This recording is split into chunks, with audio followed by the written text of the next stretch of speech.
दोस्तों, आज हम बात करेंगे एक महत्वपूर्ण प्रश्न पर जो हर किसी के मन में कभी न कभी जरूर आया होगा। कर्मों का फल कब और क्यों भोगना पड़ता है। इस विषय को हम एक कहानी के माध्यम से समझने की कोशिश करेंगे, जिसमें जीवन के कर्म, उनके परिणाम और उसका सही समय समझाया जाएगा। यह कहानी न केवल आपकी जिज्ञासाओं का उत्तर देगी, बल्कि जीवन के कई महत्वपूर्ण पहलुओं पर भी प्रकाश डालेगी। चलिए आरंभ करते हैं। बहुत समय पहले की बात है। एक छोटे से गांव के किनारे एक साधु का आश्रम था, जिनका नाम महावीर था। महावीर अपनी शांति और ज्ञान के लिए पूरे क्षेत्र में प्रसिद्ध थे।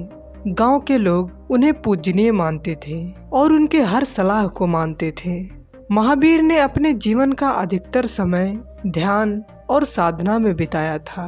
उनके शिष्यों की संख्या भी धीरे धीरे बढ़ती जा रही थी, क्योंकि लोग उनसे अपने जीवन के उन प्रश्नों का उत्तर पाने के लिए आते थे जिनका जवाब उनके पास नहीं था।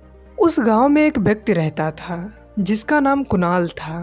कुणाल का जीवन बहुत ही कठिनाइयों से भरा हुआ था और उसकी आर्थिक स्थिति भी खराब थी। उसके परिवार के लोग बीमार थे और जीवन में हर तरफ से उसे केवल दुख ही मिल रहे थे। कुणाल ने कई जगह मदद मांगी, लेकिन हर जगह से उसे निराशा ही हाथ लगी। वह बहुत ही धार्मिक और दयालु स्वभाव का व्यक्ति था, हमेशा दूसरों की मदद करता और कभी किसी का बुरा नहीं सोचता था। लेकिन फिर भी उसके जीवन में इतनी समस्याएं क्यों आ रही थी? वह यह प्रश्न हर रोज खुद से पूछता, पर उसे इसका कोई उत्तर नहीं मिलता। एक दिन कुणाल ने सोचा कि क्यों ना वह साधु महावीर के पास जाए, शायद वे उसके जीवन के इस बड़े प्रश्न का उत्तर दे सके। उसने अगले ही दिन सुबह सुबह साधु महावीर के आश्रम की ओर चल दिया। जब वह आश्रम पहुंचा तो महावीर ध्यान में बैठे हुए थे।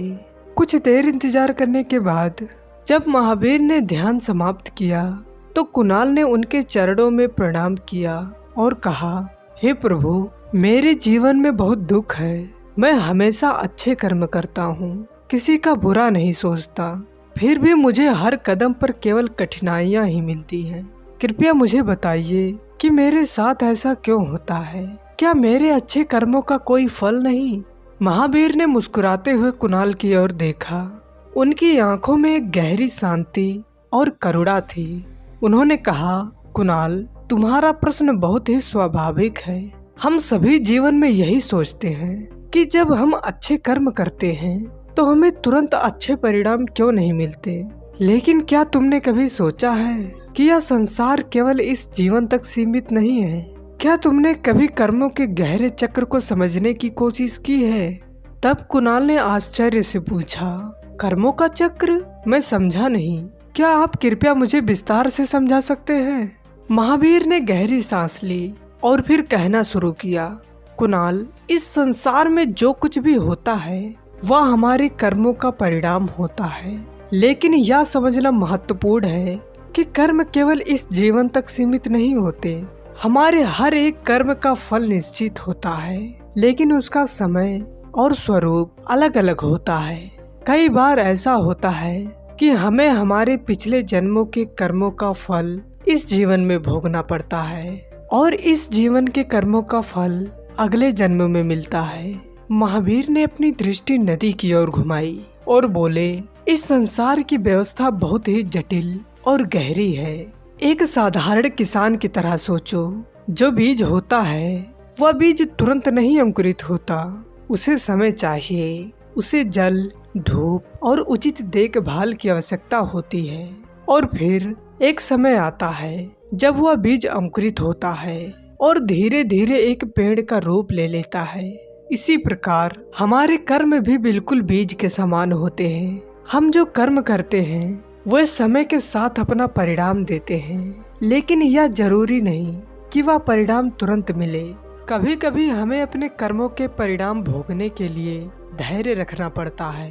कुणाल, जो अब तक ध्यान पूर्वक सुन रहा था, उसने पूछा, तो क्या इसका मतलब यह है कि मेरे जीवन में जो कठिनाइयाँ आ रही है वे मेरे पिछले जन्म के कर्मों का फल है? महावीर ने सिर हिलाते हुए कहा, हाँ, यह संभव है, लेकिन यह भी संभव है कि तुम्हारे इस जीवन के कुछ कर्मों का फल भी तुम्हें अभी मिल रहा हो। कर्म का सिद्धांत ऐसा है कि वह कभी भी अधूरा नहीं रहता। हर एक कर्म का परिणाम होता है, लेकिन उस परिणाम का समय और स्वरूप हमेशा समझने में कठिनाई हो सकती है। महावीर ने आगे कहा, जीवन एक निरंतर यात्रा है और इस यात्रा में हम अपने कर्म के माध्यम से अपने मार्ग को निर्धारित करते हैं। हमारे कर्म ही हमारे जीवन का आधार होते हैं। कभी कभी हमें अपने अच्छे कर्मों का फल मिलने में समय लगता है, क्योंकि इस संसार में सब कुछ ईश्वर की योजना के अनुसार होता है। हमें यह समझना चाहिए कि जब तक समय सही नहीं होता तब तक हमें हमारे अच्छे या बुरे कर्मों का फल नहीं मिलता।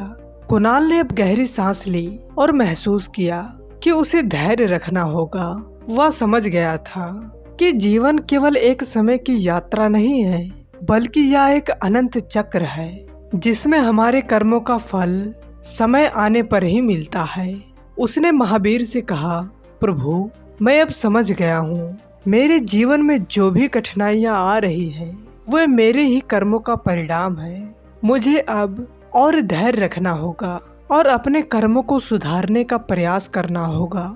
महावीर ने मुस्कुराते हुए कहा, बिल्कुल सही कुणाल। जीवन में धैर्य और कर्म के प्रति सजग रहना ही सबसे महत्वपूर्ण है। हमें अपने हर कर्म को सोच समझ कर करना चाहिए, क्योंकि उसका फल अवश्य मिलेगा। और जब तक वह समय नहीं आता, हमें अपनी यात्रा को निरंतर जारी रखना चाहिए। दोस्तों, इस कहानी से हमने सीखा कि कर्म का सिद्धांत एक गूढ़ विज्ञान है। हमारे जीवन के सुख दुख, सफलता असफलता हमारे कर्मों का परिणाम है। यह समझना महत्वपूर्ण है कि हर कर्म का फल निश्चित है, लेकिन उसके आने का समय अनिश्चित हो सकता है। इसलिए हमें अपने हर कर्म को सोच समझ कर करना चाहिए और अच्छे कर्मों का बीज बोना चाहिए, ताकि हमें भविष्य में अच्छे फलों की प्राप्ति हो। तो दोस्तों, कैसी लगी आपको यह कहानी? आप हमें कमेंट सेक्शन में ज़रूर बताना, और अगर अच्छी लगी हो तो इस चैनल को सब्सक्राइब जरूर कर लेना। तो चलिए मिलते हैं ऐसी ही कोई नई कहानी में। तब तक के लिए अपना ख्याल रखें। धन्यवाद और नमो बुद्धाय।